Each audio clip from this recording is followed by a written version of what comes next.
MG പറഞ്ഞു വെച്ചത് അവസാനിപ്പിക്കാൻ വേണ്ടി വേറൊരു വിദ്വാൻ അവിടെ കാത്തിരിക്കുകയാണ്. വരട്ടെ.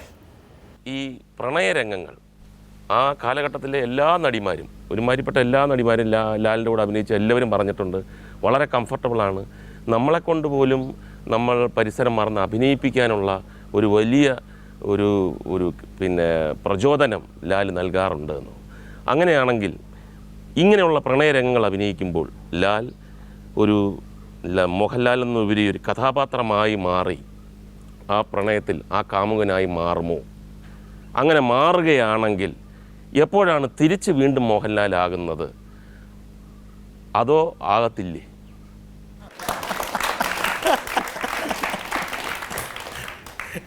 ആകത്തില്ല എന്നതിന് അടിവരയിടാൻ വേണ്ടിയാണ് മുകേഷ് ആ ചോദ്യം ചോദിച്ചിരിക്കുന്നത്. അല്ല, നമ്മളൊരു സിനിമ കണ്ടു കഴിയുമ്പോഴല്ലേ ഇതൊരു മേക്ക് ബിലീഫ് എന്ന് പറയുന്ന കാര്യമാണ് അല്ലേ.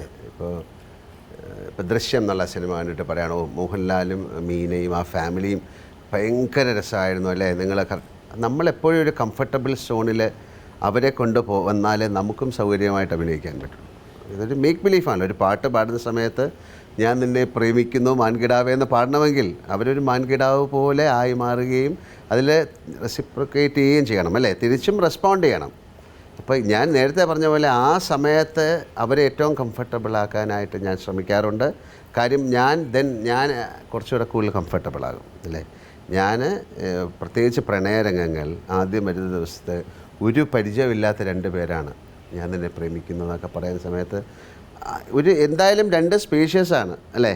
ഞാൻ പറയുന്നത് അക്സെപ്റ്റ് ചെയ്യണമെങ്കിൽ കുറച്ചെങ്കിലും ഇതിനൊരു സത്യസന്ധതയോ അല്ലെ എന്തെങ്കിലും തിരിച്ച് തോന്നിയാലേ പറയാനും പറ്റുള്ളൂ. അതുകൊണ്ട് നമ്മൾ ചില തമാശകളോ കാര്യങ്ങളൊക്കെ പറഞ്ഞ് ഏറ്റവും കംഫർട്ടബിൾ ആക്കാൻ ശ്രമിക്കുന്നത് നമ്മളും കംഫർട്ടബിൾ ആകാൻ വേണ്ടിയിട്ടാണ്. പിന്നെ മുകേഷ് പറഞ്ഞതിന് ചോദ്യത്തിൻ്റെ മറുപടി എന്ന് പറയുന്നത് കട്ട് എന്ന് പറയുമ്പോഴത്തേക്ക് അത് പോകുന്നു.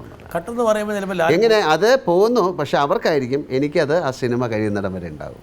ഓ അത് ശരി, സിനിമ കഴിഞ്ഞും കട്ടാക്കുന്നില്ലെന്നാണല്ലോ ഇപ്പം. നല്ല കാര്യം, അവനെ അങ്ങനെ ചിന്തിക്കുന്നെങ്കിൽ അവൻ ഒരു മഹാനായ മനുഷ്യനാണ്. പിന്നെ ഒരു കാര്യം ചോദിച്ചേ, അങ്ങനെയുള്ള പ്രണയം എന്തിനാണ് നിങ്ങൾ നഷ്ടപ്പെടുത്തുന്നത്? അതങ്ങനെ തന്നെ ഇരുന്നോട്ടെ. ഇപ്പോൾ you have no right to എന്താ പറയേണ്ടത്, എൻ്റെ പ്രണയം നിഷേധിക്കാൻ നിങ്ങൾക്കൊരു അവകാശമില്ലെന്നാണ്.